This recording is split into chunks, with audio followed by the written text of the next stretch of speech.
Boa noite, bem-vindo ao Alerta Portugal. Prosseguiu esta tarde o julgamento do caso Jéssica em Setúbal, a menina de 3 anos que faleceu vítima de maus tratos. Importa juntarmos as peças do que já se sabe deste caso, onde a violência exercida foi fatal. O filho da alegada ama de Jéssica disse em tribunal que não confia os próprios filhos à mãe, uma das acusadas da morte desta criança. E depois da tarde desta segunda-feira, o julgamento prossegue já na quinta-feira durante todo o dia e já com 2 datas agendadas também para o mês de julho. Neste Alerta Portugal vamos colocar o caso Jéssica em cima da nossa mesa e analisar com os convidados desta noite. Paulo Dias é neuropsicólogo, muito boa noite, e também o Dr. João Luz Soares, advogado, que nos traz aqui esta questão das leis e o que pode acontecer. Boa noite aos dois, bem-vindos ao Alerta Portugal. É difícil termos um caso destes em cima da nossa mesa, mexe com toda uma sociedade, mexe muito com toda a gente por se tratar de uma criança. Dr. João, vai ser possível apurar a verdade num julgamento destes, sem que começa desde logo com 3 das arguidas em silêncio total? Muito obrigado pelo convite. Essa é de facto a questão. Nós estamos aqui perante um caso que tem contornos macabros, negros, mas que exige, claro, uma resposta e uma condenação ética e moral. E essa condenação ética e moral passa também por uma ideia de justiça, por uma ideia de direito. Parece-me a mim, no entanto, que quando analisamos um caso destes, que, como disse, tem uma profundidade enorme e mexe com aquilo que é um conjunto de sentimentos, até com dimensão comunitária e de relevo social, nós temos que ter a consciência da necessidade de fazer pontos lógicos de contacto, não só ao direito, mas também com outras áreas temáticas onde este caso tem que ser discutido, nomeadamente na área da psiquiatria, da psicologia, nomeadamente também na área sociológica, social, para que haja uma resposta concertada ao problema. E essa resposta tem que passar não por uma ideia de direito a posteriori, mas tem que passar por uma ideia de direito a priori, isto é, na prevenção, na sinalização deste tipo de casos. É um caso que é juridicamente muito complexo, temos aqui vários arguidos que terão certamente estratégias jurídicas diferenciadas, que apostarão também naquilo que é, como já vimos, o direito ao silêncio e a não prestação de declarações para efetivar e consubstanciar o seu patamar jurídico. Agora, é difícil neste caso, como em tantos outros, para um tribunal desligar-se daquilo que é a realidade crua dos factos, da idade da menina, das circunstâncias da menina, em direção àquilo que deve ser o objetivo final de qualquer tribunal, que é a descoberta da verdade material. E aí o tribunal tem feito, neste caso o Ministério Público tem feito um trabalho meritório no sentido de efetivar as perícias, de tentar coligir o máximo de prova para efetivamente fundamentar a acusação. Portanto, os passos estão a ser dados. Obviamente também que, como em qualquer tribunal, como em qualquer processo, mais do que a verdade, mais do que os factos em si, acaba por ser um exercício de prova, aquilo que se consegue ou não se consegue provar. É essa um bocadinho a ideia do direito e é essa um bocadinho a ideia de justiça que funciona no nosso ordenamento jurídico português. Portanto, vai ser um processo longo, vai ser um processo complexo, mas onde vai ser fundamental também a preparação das próprias equipas jurídicas e a preparação do próprio tribunal. Numa ideia, tem que haver maturidade de todos os intervenientes para lidar de forma rigorosa, de forma objetiva, diria eu, com este caso. A questão da prova, Dr. Paulo, neste momento as provas para o coletivo de juízes não são fáceis de encontrar no que toca aos arguídos. Portanto, já ouvimos 2 deles a falar, a prestar declarações, ainda assim 3 delas estão em silêncio. A mãe, a alegada ama e a filha dessa alegada ama. Porquê? O que é que se pode tirar deste comportamento? Boa noite. Assim, deste comportamento nós estamos aqui perante e por aquilo que nós verificamos, a chamada negligência emocional, ou seja, aqui é uma falta muitas vezes de vínculo emocional e por tudo aquilo que envolve este crime hediondo que nós presenciamos, existe aqui muito aquilo que é a falta de afeto emocional, principalmente de uma mãe que devia ser a cuidadora e a protetora de uma filha, porque mãe não é só aquela que carrega 9 meses uma criança na sua barriga, é também aquela que cuida, que protege e que socorre uma criança sempre que ela necessita de apoio e de ajuda. Tudo isto que nós presenciamos parte muito por essa dificuldade que nós percebemos e de análise de um pouco da personalidade de cada mãe, da mãe e tanto da ama, que deviam ser as 2 pessoas que neste caso deviam zelar e cuidar pela criança. A própria terceira arguida, Esmeralda, que também já é mãe e já deveria saber o que isso é. Ora, Dr. João, percebermos Até agora, as duas únicas versões que se sabe são de 2 dos arguidos, um deles em prisão preventiva, o outro que está em liberdade, com a reportagem que acabámos de ver, são contraditórias. O único ponto que os liga é que, de facto, negam qualquer ligação ao caso. O que é que acontece nestes casos concretos com este tipo de versões? Bom, aqui a resposta baseia-se completamente numa opção de estratégia jurídica, que é definida, obviamente, pelo conjunto de advogados que representam os vários arguidos. Os arguidos podem colaborar com a descoberta da verdade material, isto é, qualquer sessão da audiência de julgamento começa, efetivamente, pelas declarações do arguido, no sentido em que estes podem querer colaborar, podem querer apresentar a sua versão dos factos, podem até querer contraditar. Não foi o que aconteceu, de forma maioritária, obviamente, neste processo. A maior parte dos arguidos, num primeiro momento, pelo menos, remeteu-se ao silêncio. E atenção que no ordenamento jurídico português esta remessa ao silêncio não traz qualquer consequência prática, jurídica ou processual para esse conjunto de arguidos, mas existe agora, como diz, aquilo que é, por um lado, uma negação geral por parte destes dois arguidos da factualidade que está aqui em causa, mas parece haver, pelo menos pela informação que nos chega, aqui uma versão ou versões contraditórias. Não é nada de inaudito. De resto, aquilo que acontece é que os arguidos e as suas equipas jurídicas tentam, obviamente, atingir os seus próprios objetivos, que passa, neste caso, de um ponto de vista dos arguidos, pela sua absolvição. E nessa montagem, nesse tecer da estratégia jurídica, pode fazer sentido para as defesas jurídicas dos vários arguidos apresentarem argumentos, apresentarem provas, apresentarem até formas de negação da factualidade completamente diferenciadas e diferentes. Obviamente que depois caberá ao coletivo dos juízes fazer aquilo que é um esforço qualitativo de análise das declarações dos arguidos, de análise também daquilo que são as versões apresentadas, mas este esforço não é arbitrário, tem que ser sempre coadunado com aquilo que é a prova presente no processo. Ou seja, embora existam aqui versões contraditórias, quem vai fazer aqui aquilo que é, enfim, o esforço de aquilatar se essas versões fazem ou não fazem sentido, são ou não são credíveis, será o próprio tribunal munido daquilo que foi o conjunto de prova que foi sendo recolhido durante a investigação, durante a fase de inquérito, depois durante a fase de instrução e agora na audiência de julgamento. Não é assim tão inaudito que haja estas contradições. Reforça, obviamente... Bastante comum até. Bastante comum, exatamente. Reforça é o papel de qualidade do tribunal em conseguir passar para lá dessa contradição nas versões em direção à descoberta da verdade material, em direção à descoberta da realidade dos factos, sempre coordenando isso com aquilo que é o conjunto de provas à disposição desse mesmo tribunal e que vai sendo feito, obviamente, as perícias, as declarações das testemunhas, as declarações dos próprios arguidos que aceitaram falar e que vai sendo feito, dizia eu, durante estas sessões de audiência de julgamento. Mas é sempre um desafio. E é um desafio, sobretudo, em construção, em todas estas sessões. O mais difícil aqui, acredito que seja também para quem está do outro lado e no coletivo de juízes, conseguir afastar-se aqui de um caso que, de facto, tem um impacto gigante na opinião pública. Porquê que é fácil, por um lado, julgar-se de imediato uma mãe quando deveria ter esse vínculo emocional que falávamos há pouco? Nós estamos, e quando nós estamos perante este caso, ou seja, um caso de uma criança de 3 anos, isto sensibiliza acima de tudo quem, especialmente a opinião pública, e sensibiliza de alguma maneira. E ninguém pode ficar de parte a este tipo de situação. Agora, acima de tudo, nós temos que compreender uma coisa que é importante.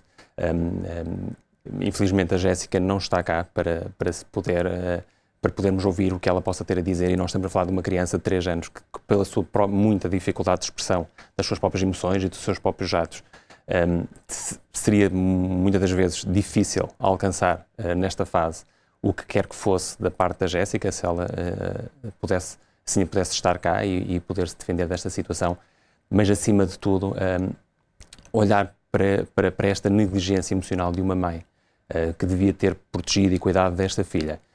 Falhou aqui o que o Dr. João há pouco dizia, a priori, o que está para trás, a atenção de todos os que os rodeavam, porque esta criança tinha marcas no corpo há algum tempo. Sim, sem dúvida alguma. Ou seja, quando nós olhamos um bocadinho para tudo isto e segundo aquilo que o processo fala, era uma criança que já estava sinalizada, ou seja, desde muito pequena.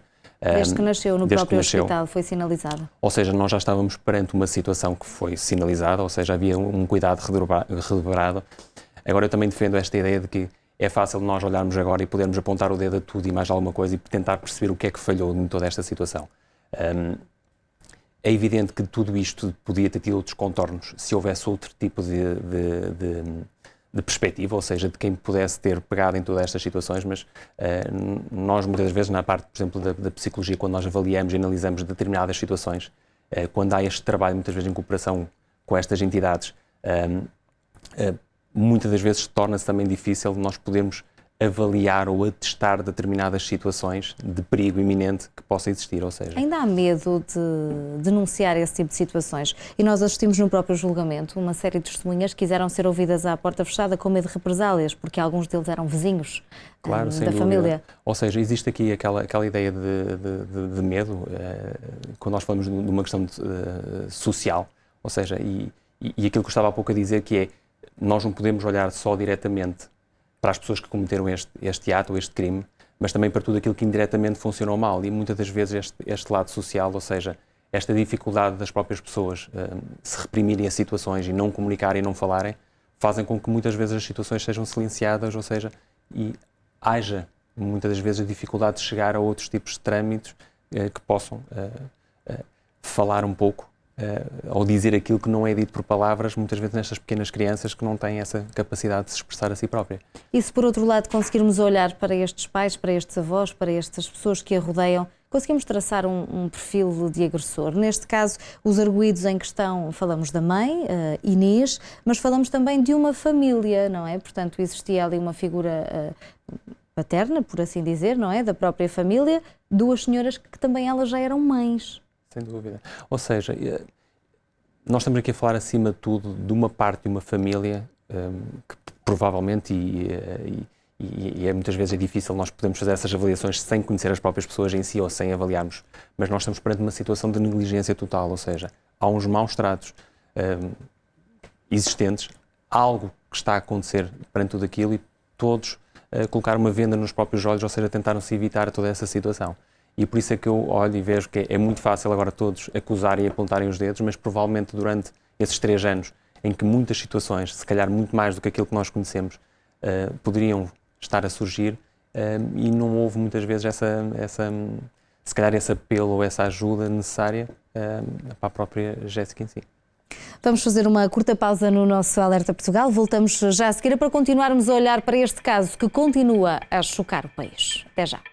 Bem-vindo de novo ao Alerta Portugal. Em cima da nossa mesa, o caso Jéssica, a pequena de 3 anos que morreu em junho do ano passado, vítimas de bárbaras. São relatos difíceis, tal como a acusação a que a Record TV teve acesso. São 9 páginas de lesões que Jéssica terá sofrido durante os dias que permaneceu nesta casa da suposta ama.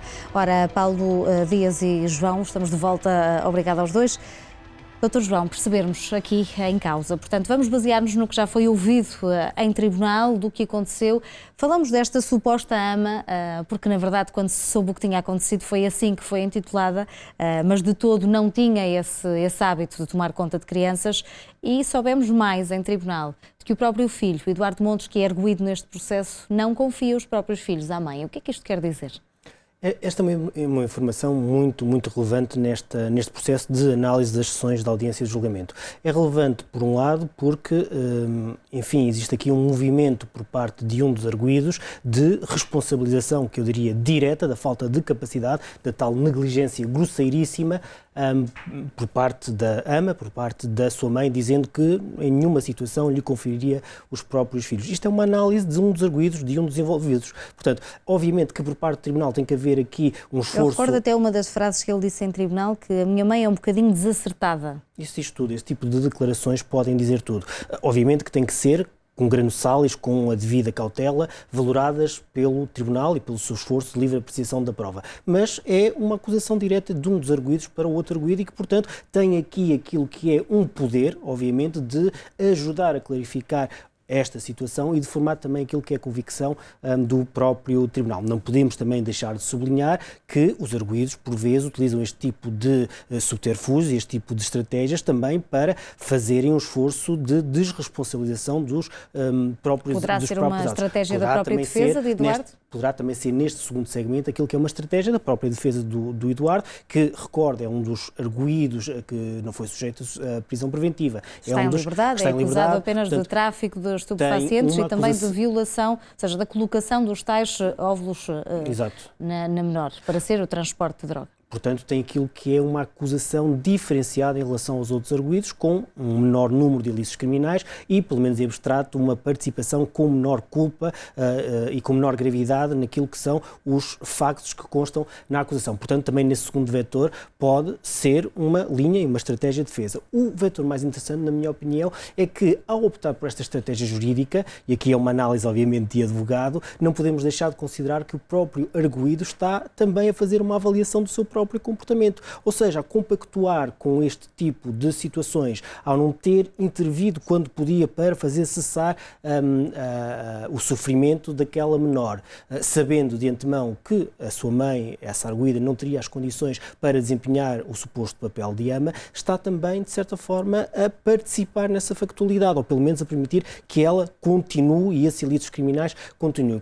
Como tal, também nessa terceira vertente, existe aqui uma possível responsabilização, que não é prevista, obviamente, pela estratégia, penso eu, desse arguido, mas que pode suscitar algumas dúvidas ao próprio Tribunal. Portanto, são esses três vetores que estão aqui em causa com essas declarações, que não são muito usuais, mas que podem, como disse, fazer parte de uma estratégia jurídica alargada desse arguido. O que é que podemos tirar deste depoimento do próprio filho que não confia os filhos à mãe? Não, nós estamos aqui, se calhar estamos perante alguém que está a tentar passar as suas próprias responsabilidades das suas ações.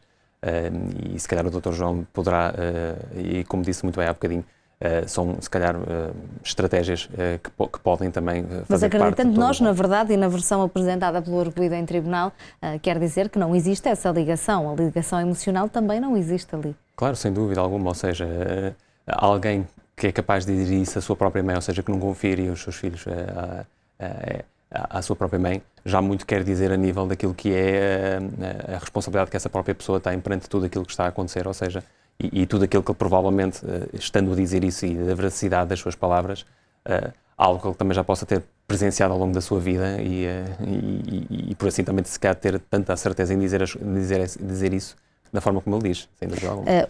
Outra questão, este arguido, Eduardo Montes, está acusado de tráfico de estupefacientes, entre o outro crime que falávamos há pouco, e foi confrontado na plena sala de audiência com os artefactos que seriam usados para tal.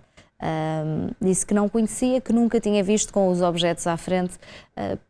Como é que se interpreta este tipo de ação? Ou seja, esse tipo de ação, como é que devemos interpretar isso? Nem sempre é fácil nós olharmos para isso e compreendermos, ou seja, de alguma maneira aqui nós estamos, se calhar, uma vez mais, e não repetindo muito do que foi dito, se calhar de alguém a tentar, de alguma maneira, a desviar as suas atenções, porque torna-se extremamente difícil aquilo que se conhece das situações que ele tenha, de alguma maneira, não presenciado isso. Doutor João, pode ser interessante também esta questão. Eduardo Montes assume em tribunal que consome AX, mas que não é traficante e que nem nunca ouviu falar em cocaína. Os artefactos são colocados literalmente à frente dele para perguntar se conhece, se alguma vez viu, e diz que nunca viu. Como é que se interpreta este testemunho? Bem, o Tribunal e os próprios intervenientes, as próprias partes, podem solicitar que o arguido ou testemunhas sejam confrontados com peças processuais, com artefactos, como foi o caso, e aquilo que o Tribunal faz é um estudo de profiling da reação do próprio arguido.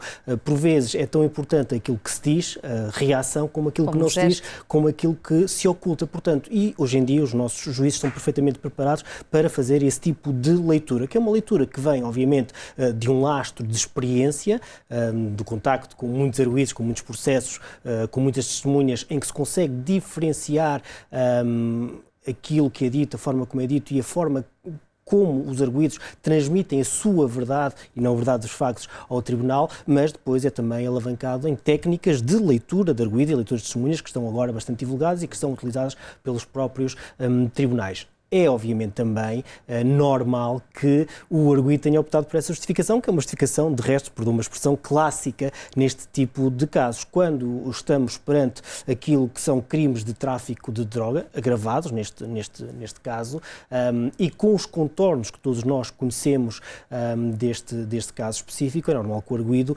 numa primeira fase, parte para a negação dos factos, parte para a negação do conhecimento dos instrumentos utilizados nesse tipo de ilícitos ilícitos criminais e tente centrar a sua participação àquilo que é um consumo esporádico, distanciando aquilo que é a atividade de tráfico. Obviamente que a própria lei faz uma ressalva, e quando estamos aqui a falar da própria lei, falamos, enfim, da legislação específica a estes crimes, ilícitos criminais de tráfico de droga, faz algumas ressalvas, não fazendo uma persecução criminal e uma responsabilização por consumo próprio, agora, até determinados limites. Portanto, eu digo que é clássica no sentido em que os próprios arguidos lançam mão dessa prerrogativa e dessa justificação como uma forma de se distanciarem do crime, do ilícito mais grave, que é o crime de tráfico. Não é, que desfecho podemos esperar deste caso, João? Já estamos aqui na nossa reta final. Eu aproveitava para pegar numa Estamos ideia... aqui a falar de crimes de homicídio, não é? Neste caso, Eduardo não está acusado disso, mas os restantes 4 arguidos estão presos e é isso que está em cima da mesa.